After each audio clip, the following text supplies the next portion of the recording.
Good evening, welcome to Wednesday's Midlands Today from the BBC. Tonight, a trader blames last summer's riots and the recession for ruining his business. His store was looted during the riots last August and he became a symbol of defiance, earning an official royal visit. But he claims his takings have never recovered and his health is broken after the banks and public bodies withdrew their support. Our special correspondent Peter Wilson has been investigating. The shutters are coming down. AJ Bhatia has given his heart and soul to running his general store in the centre of Birmingham. But he now faces going out of business, and it's breaking his heart. I don't want to close. I don't want to shut this business. Please help me out. Last summer, his newly started business was a target for looters, some aged as young as 10. Within minutes, a lifetime's investment had simply walked out the door. As a nation of shopkeepers, Mr. Bhatia stood defiant, and even the royal family recognised his bravery and spirit. The only sweetest part is, which I will remember all my life, is Will and Kate. That is what I earned in my life. The memory, which will die with me.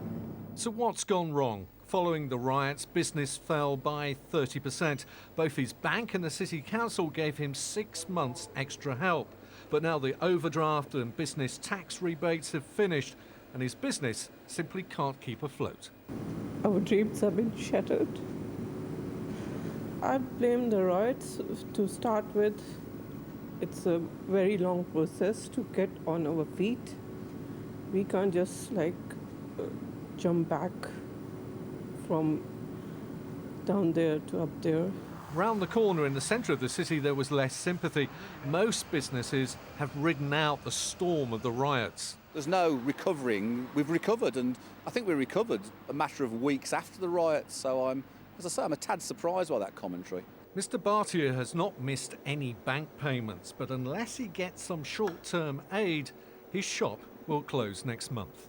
I didn't know it was closing, so I think it's quite a shame, really, because it's a lovely little store and it's going to be a shame when it's not here, to be honest. Anybody that goes out to try and earn an honest living deserves some sort of comeback to it. It's just unfair society. If Macan Express does close next month, it will be just another statistic, another example of the hard economic times. But for the man and the woman who run this business, for them it's not a statistic, it's their livelihood. Peter Wilson, BBC Midlands Today, Birmingham. Well, joining us now is the leader-elect of the new Labour administration at Birmingham City Council, Sir Albert Ball. Thank you for joining us this evening. What's your reaction to this story? Because it seems though Mr and Mrs Bhatia believe that they didn't get enough support from the authorities.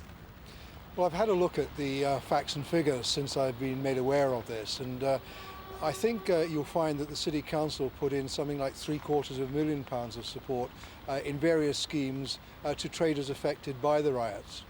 So it's your feeling that actually they should have been able to pick themselves up from where they were?